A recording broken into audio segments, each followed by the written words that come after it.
শোনেন, নবীকে ভালোবাসার কারণে, মহব্বত করার কারণে, নবীকে দেখিনি, নবীকে টাচ করিনি, শুধু ভালোবেসেছি, মহব্বত করেছি, ইস করেছি, সেই করার কারণে, ভালোবাসার কারণে আমার আল্লাহ রাব্বুল আলামিন বলছে, যার অন্তরে, যার ভিতরে, যার দিলের ভিতরে নবীর মহব্বত থাকবে, নবীর প্রেম থাকবে, নবীর ভালোবাসা থাকবে, আমার আল্লাহ বলছে জাহান্নামের আগুন তার জন্য হারাম, তার জন্য হারাম, তার জন্য হারাম।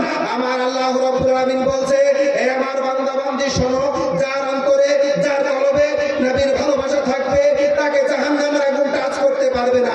বলার উদ্দেশ্য একটা, এই প্যারে মুসলমান, নবীকে ভালোবাসার কারণে, মহব্বত করার কারণে যদি জাহান্নামের আগুন হারাম হয়ে যায়, একটু চিন্তা করেন, কল্পনা করেন, কমন সেন্সটাকে কাজে লাগান।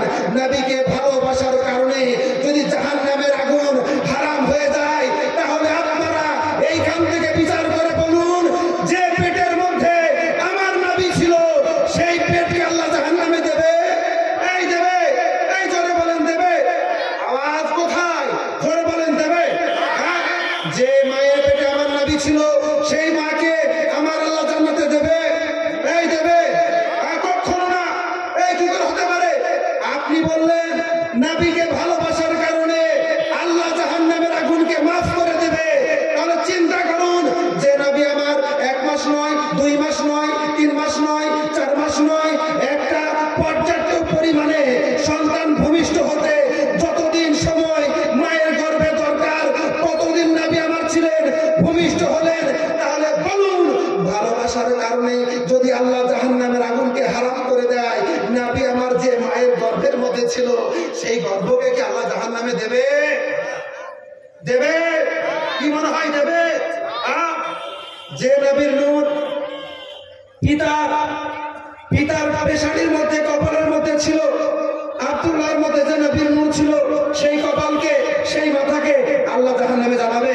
এই কি মনে হয় জ্বালাবে? এই জ্বালাবে? বুঝতে পারছেন না? কথা কি ক্লিয়ার হচ্ছে না? ভাবুন, ভাবুন, আপনি নবীকে ভালোবাসলেন, আল্লাহ বলছে তোর জন্য জাহান্নামের আগুনকে আমি মাফ করে দিলাম। বলার উদ্দেশ্য একটাই, নবী আমার যে গর্ভের মধ্যে ছিল, যে মায়ের পেটের মধ্যে ছিল, সেই মাকে জাহান্নামে দেবে? জাহান্নামে দিতে পারে? পারে? এই বলুন না, পারে কি? কখনো না। আরে নবীকে ভালোবাসার কারণে যদি আল্লাহ জাহান্নামের আগুনকে মাফ করে দেয়, আল্লাহ বলছে 10 মাস 10 দিন আমিনার গর্ভে আমার নবী, আমার বন্ধু, আমার রাসূল ছিল, আমি আল্লাহ সেই গর্ভকে জ্বালাতে পারি? এই পারি না? না, না, পারি না।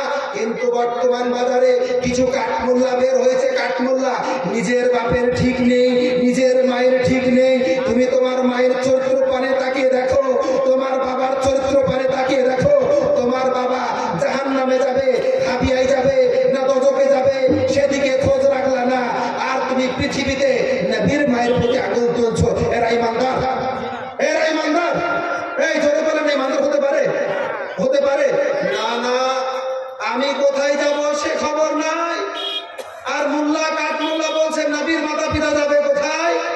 জাহান্নামে। ও, নবীর মাতা পিতা যাবে জাহান্নামে, আর তোমার বাবা, তোমার মা নেককার, পরেজগার, দিনদার, সে যাবে জান্নাতে নাকি?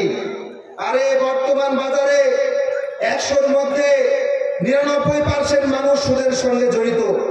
আমি হয়তো ভুল বললাম, না ভুল বললাম। 100-র মধ্যে 99% যুবক মদের সঙ্গে ব্যস্ত, হয়তো ভুল বললাম। এই খোঁজ নিয়ে দেখবেন, যত দামি দামি বিদেশ থেকে মদ আসে, মদ এগুলা কোনো হিন্দু খায় না, এগুলা মুসলমানের ঘরের বাচ্চারা খায়। কেন?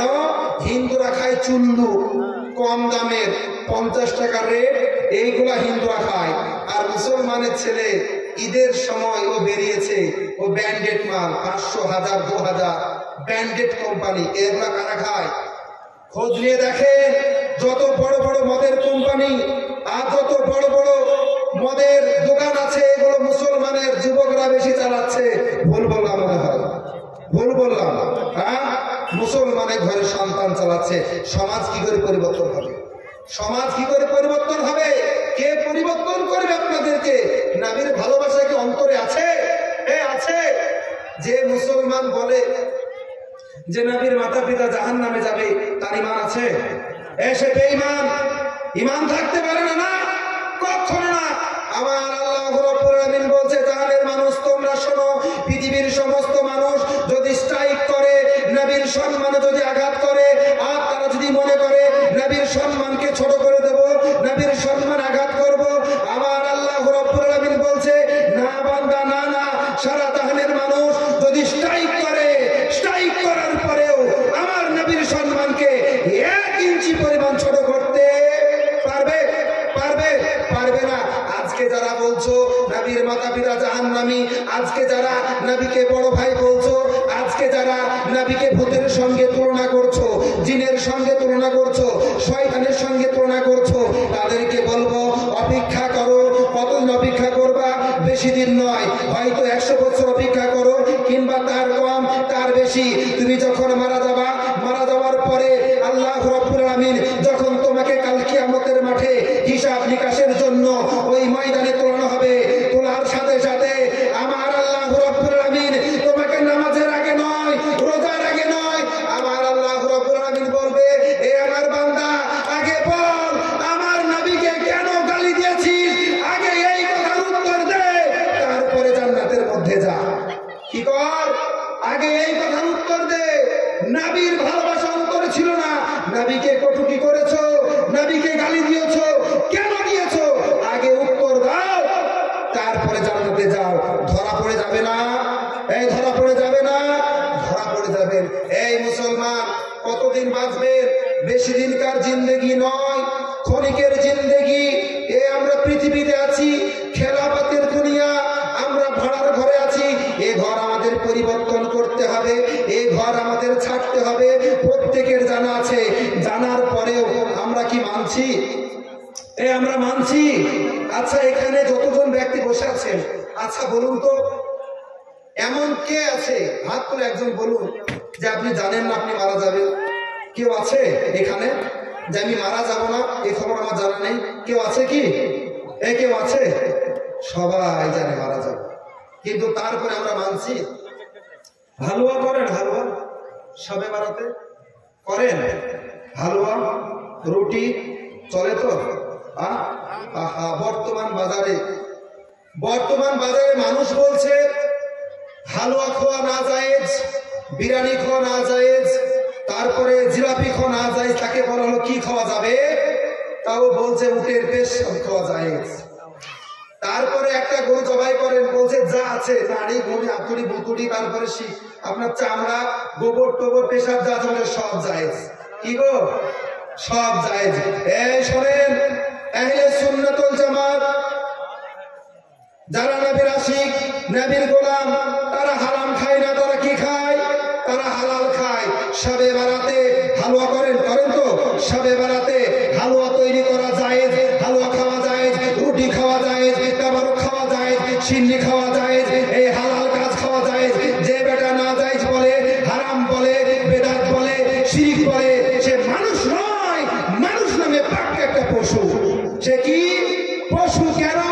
কারণ বুখারী শরীফ প্রথম খণ্ড হাদিস নাম্বার 28 আমার নবীকে জিজ্ঞাসা করছে, হে নবী আপনি বলুন ইসলামের মধ্যে সব চাইতে ভালো কাজ কি? নবী আমার 2টা জিনিসের ইঙ্গিত দিলেন। বলছে 2টা জিনিস সব চাইতে বেশি গ্রহণযোগ্য, সব চাইতে বেশি দামি। নবীকে আমার জিজ্ঞাসা করা হলো, ও গো নবী দামি জিনিস কি? নবী আমার বললেন খাবার বন্টন করো, আর চেনা অচেনা ব্যক্তিকে সালাম দাও। জোরে বলেন সুবহানাল্লাহ। এবার আপনারা বলেন হালুয়া খাওয়া হারাম না জায়েজ? হালুয়া খাওয়া, অনেকে বলছে হালুয়া খাওয়া জায়েজ, রুটি খাওয়া জায়েজ। কোথায় লেখা আছে? উত্তর একটাই। আমি তাকে বললাম শোনো, ঠিক আছে শবে বারাতে হালুয়ার প্রতি ফতোয়া দিচ্ছ, রুটির প্রতি ফতোয়া দিচ্ছ, কিন্তু মুসলমান একবার চিন্তা করছো না। আচ্ছা আমি তাকে বললাম ঠিক আছে হালুয়ার প্রতি ফতোয়া মাত্র, আচ্ছা বলো তো কোন হাদিসের মধ্যে আছে রমজান মাস চলে আসলো, রোজা রাখলা, রোজা রাখার পর ইফতার ইফতারে সামাই, মিষ্টি, মিষ্টান্ন দ্রব্য, তারপরে মুড়ি মাখিয়ে অনেক জিনিস তুমি সামনে রাখো। কোন হাদিসের মধ্যে আছে? তারপরে আপনার রমজান শেষ হয়ে যাবে, ঈদের দিনে সামাই খাবেন, লাচ্ছা খাবেন, পায়েস খাবেন, ক্ষীর খাবেন, বিভিন্ন আইটেম। কোন হাদিসের মধ্যে আছে? কুরবানির সময় কালা ভোনা, লাল ভোনা, সাদা ভোনা, নীল ভোনা, এ রান্দা ও রান্দা, গরুর মাংসকে কষে রান্না করে কত ভ্যারাইটি করে। কোন হাদিসের মধ্যে আছে? ওই হাদিস দেখো যেখানে সামাই খাওয়া, ক্ষীর খাওয়া, গোশ খাওয়া জায়েজ আছে, তারপরের হাদিসে হালুয়া খাওয়াও জায়েজ আছে। জোরে বলেন সুবহানাল্লাহ। যখন রমজান মাসে ইফতারির সময় বিভিন্ন রকম আইটেম সামনে রাখে তখন ফতোয়া কেউ খোঁজে না। যখন আপনার ঈদের দিনে বিভিন্ন রকম সামাই রান্না করেন ফতোয়া কেউ খুঁজছে না, এগুলা কোথা জায়েজ আছে এগুলা খুঁজলো না। যখন সাড়ে বেলাতে চাঁদ উঠে আর একদল মানুষ তারা সমাজে নেমে যায়, কি তো বলছে যে হালুয়া খাওয়া জায়েজ। কোথায় আছে হালুয়া খাওয়া জায়েজ? কোথায় আছে?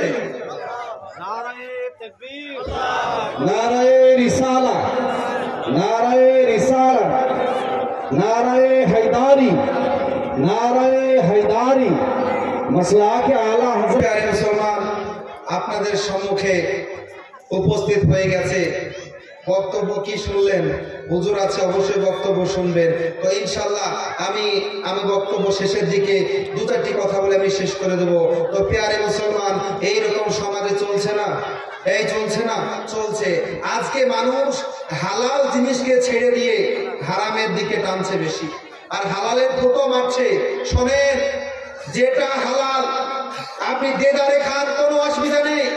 আরে আজকে আমরা হালুয়া খাই, সামাই খাই, আর ওরা ফটো খুঁজে বেড়াই। খোঁজো, তোমরা সারা জীবন ফটো খুঁজে বেড়াও, আর আমরা সারা জীবন হালুয়ার বিরিয়ানি কি খেয়েই যাবো। খাও। এই এক শ্রেণী কাঠমোল আছে, এরা আবার বলেছি মাজারের সিন্নি খাওয়া হারাম। সিন্নি খান, জিলাপি খান না, দেদারে খান, হারাম আবার কেন হবে? খান, যেটা হালাল। আমার আল্লাহ যেটাকে হালাল বলেছে খান। এরা বলছে জিলাপি খাওয়া, বিরিয়ানি খাওয়া, আমাদেরকে বিরিয়ানি খাওয়া, জিলাপি খাওয়া বলে। তাদেরকে বলুন কি খাওয়া যায়? তো তারা বলছে উটের পেশাব খাওয়া যায়, কাঁকড়া খাওয়া যায়, অক্টোপাস খাওয়া যায়। আর তুমি অক্টোপাস খাও, কাঁকড়া খাও, কুমির খাও, ব্যাং খাও, ভুয়ো সাপ খাও, আরে যত রকমের খারাপ আছে তোমরা খাও। আর ইনশাআল্লাহ আমরা হালুয়া খাবো, রুটি খাবো, বিরিয়ানি খাবো, আর গোল গোল জিলাপি দাও, ভাগে ভাগে রস। আমরা জিলাপি খাবো, খাবো না? খাবো না? ইনশাআল্লাহ খান।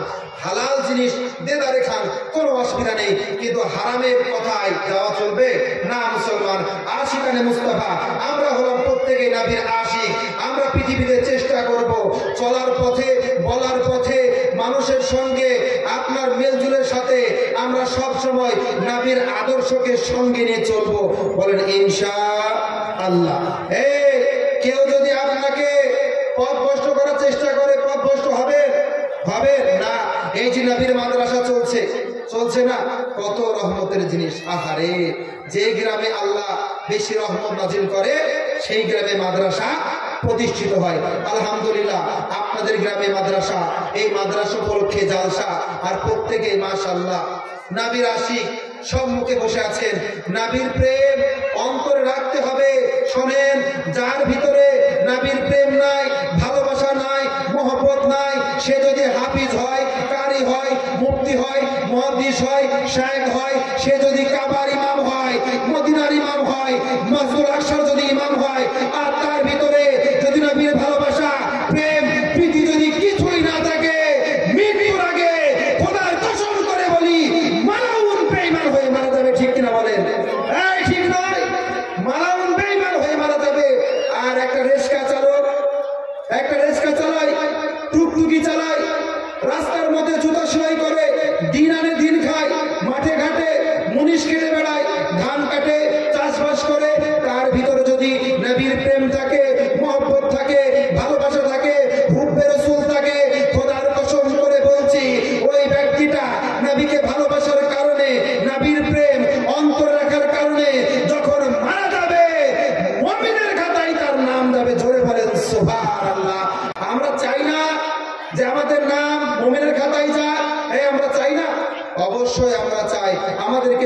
করতে হবে যে নবীকে বেশি বেশি করে ভালোবাসার।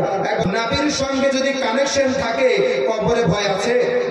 আপনি কবরে নামবেন, আরে নামার সাথে সাথে আপনি যাকে পৃথিবীর সরজমিনে যে নবীকে আমি দেখলাম না, যে নবীর আমি সুরত দেখলাম না, সকল দেখলাম না, নবীর কথা শুনলাম, কথা শোনা মাত্র নবীকে ভালোবেসে ফেললাম। আমার নবী কেমন দেখতে ছিল আমার সচক্ষে আমি দেখিনি, আমার চামড়ার চোখে আমি দেখলাম না, হাদিসের ভাষায় শুনে আমি বিশ্বাস করে নিলাম। সাহাবায়ে কেরাম দেখেছেন, হাদিস লিপিবদ্ধ করেছেন, সেই হাদিস পড়ে নবীকে ভালোবাসলাম, নবীকে মহব্বত করলাম, নবীকে ইস করলাম, সেই নবীকে ভালোবাসলাম। পৃথিবীতে ভালোবেসে আমি কবরে চলে গেলাম, আর কবরে যাওয়ার সাথে সাথে আমার নবী যদি সামনে দাঁড়িয়ে যায়, মুমিনের কোনো চিন্তা আছে? আছে না, মুমিনের চিন্তা নাই। কবরে চিন্তা কাদের আছে জানেন? যারা দুশমনের রাসূল, যারা গুস্তাখের রাসূল, কবরে টেনশন তারা করবে, আমরা কেন করব? আমরা কেন করব? আমরা তো বলি আল্লাহ মরণ একটা তোহফা, মুমিনের জন্য মরণ একটা তোহফা। এই জান্নাতে যেতে চান আপনারা? জান্নাত চান কি? হ্যাঁ কিনা বলেন না? আচ্ছা, জাহান্নাম কে কে চান? হাত তুলেন তো। জাহান্নাম কে কে চান? কেউ চায় না। জান্নাত কে কে চায়? বেশ, আলহামদুলিল্লাহ, জান্নাত চাই তো। দেখবেন আমরা বলি আল্লাহ আমাকে জান্নাত দাও, আবার 1000 বছর পৃথিবীতে বাঁচাও, বলি না? ও আপনি জান্নাতও চাইবেন আর পৃথিবীতেও থাকবেন, তো জান্নাত যাবেন কবে? জান্নাত যাবেন কবে? ও আপনি চাইছেন আল্লাহ আমাকে 1000 বছর আয়ু দাও, আবার বলছেন আল্লাহ জান্নাতও দাও না। কি করে হয়?